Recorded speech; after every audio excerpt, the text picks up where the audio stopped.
నేలకంటమ్మా చిన్న కూతురు బంగారంలా ఉండాది. Hi hello friends, welcome to cinecool channel. இன்னைக்கு லெனின் திரைப்படத்தோட திரைவிமர்சனத்தை பார்க்க போறோம்.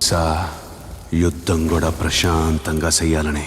அகில், அக்கினேனி, பாக்யஸ்ரீ ஆகியோரின் நடிப்பில் வெளியாகியிருக்கிற லெனின் தெலுங்கு படம் 1976ஆம் ஆண்டில் ஸ்ரீராமபுரம் என்ற ஊருக்கு வருகின்றான் ஆதரவற்ற சிறுவனான லெனின். அங்கு பாரதம் மிட்டா திருவிழாவில் நடைபெறும் சூழலில் கோவில் கோபுரத்தில் யார் கொடியை நடுவது என்ற பிரச்சனை நடக்கிறது. அப்போது திடீரென லெனின் கொடியை எடுத்துக்கொண்டு மேலே ஏறி அந்த கொடியை போய் நடுறதுக்காக அவர் மேலே ஏறார். இதனால் கிராம மக்கள் லெனினை தங்கள் வீட்டு பிள்ளையாக ஏற்றுக்கொண்டனர். குறிப்பாக செல்வாக்க மிகுந்த ஈஸ்வரி ராவ் லெனினை தனது இன்னொரு மகனாக வளர்க்கிறார். அவரது மகன் வசந்த் வெளியூரில் படிக்க லெனின் உள்ளூரில் இருந்து பல வேலைகளை பார்த்துக் கொள்கிறார். ஊரில் மற்றொரு செல்வாக்கு மிக்க நபரான ராம்கியின் இரண்டாவது மகள் பாரதியை காதலிக்கிறார் லெனின். அதே சமயம் பாரதியின் அக்கா வைதேகிக்கும் வசந்திற்கும் திருமணம் நிச்சயம் செய்யப்படுகிறது. ஆனால் அதில் ஒரு பிரச்சனை ஏற்படுகிறது.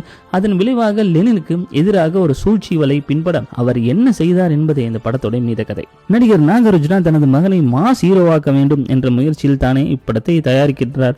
தயாரிப்பில் எந்த விதமான சமரசமும் செய்யவில்லை என்பது காட்சிக்கு காட்சி தெரிகிறது. தமிழில் ஹரி படங்கள் வருவது போல அத்தனை கதாபாத்திரங்களும் படத்தில் வருகின்றன. என்றாலும் ஒவ்வொரு கதாபாத்திரத்துக்கும் ஏற்றவாறு நேர்த்தியாக எழுதியிருக்கிறார் இயக்குனர் முரளி கிஷோர். முதல் பாதி வழக்கமான தெலுங்கு சினிமாவாக நகர திடீரென ஒரு ட்விஸ்ட் அட என்று சொல்ல வைக்கிறது. இடைவேளைக்கு பின் பல டெஸ்டுகளை வைத்து பரபரப்பாக கொண்டு சென்றுகின்றனர் இயக்குனர். குறிப்பாக கிளைமாக்ஸ் கண்டிப்பாக யாருமே பார்த்திருக்காத ஒன்று.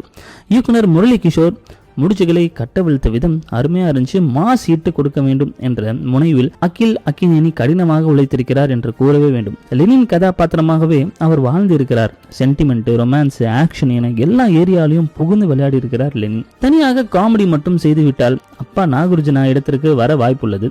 அழகு பதுமையாக அறிமுகமாகும் பாக்யஸ்ரீ பாரதி என்ற கதாபாத்திரத்துக்காகவும் பக்காவாக பொருந்தி இருக்கிறார். ரொமான்ஸிலும் டான்ஸிலும் அசத்திருக்கிறார். ஈஸ்வரி ராவ், சிவாஜி, பிரம்மாஜி, ராம்கி, பிரேமாந்த், பஞ்சு என அனைவரும் தங்களது கதாபாத்திரத்தை சிறப்பாக செய்திருக்கிறார். தமனின் இசையில் பாடல்கள் அருமை. பின்னணி இசையில் மிரட்டியிருக்கிறார் தமன். இந்த லியோன் பிரிட்டோவின் ஒளிப்பதிவும் நவீன் படத்தொகுப்பும் கச்சிதமாக இருந்துச்சு. ப்ளஸ் பாயிண்ட்னு சொல்ல போனால் அகிலும் பாக்யஸ்ரீயும். இந்த திரைக்கதையும் ப்ளஸ் பாயிண்ட் தான். ட்விஸ்ட்டு நிறையா வந்து கரெக்டாக அதை அவுழ்த்து விட்டதும் சூப்பராக இருந்துச்சு. அதே மாதிரி பேக்ரவுண்ட் மியூசிக் அண்டு மியூசிக் எல்லாமே சூப்பராக இருந்துச்சு. மைனஸ் பாயிண்ட்னு சொல்ல போனால் ஒரு சில லாஜிக் மிஸ்டேக்ஸ், அது வந்து சினிமா லாஜிக்னு சொல்லுவாங்க. ஸோ அதனால் அது ஒன்றும் பெரிய மைனஸாக எனக்கு தெரியல. மொத்தத்தில் இந்த லெனின் நல்லா இருக்குது. கமர்ஷியல் பட விரும்பிகளுக்கு இந்த படம் செம்ம ட்ரீட்டாக இருக்கும்னு நம்மளுடைய கருத்து. ஸோ இந்த படத்துக்கு நம்ம சேனல் கொடுக்கக்கூடிய ஸ்கோர் 3.5/5. Keep support. நன்றி, வணக்கம். சினி குரல் சேனலுக்கு சப்ஸ்கிரைப் பண்ணுங்கள்.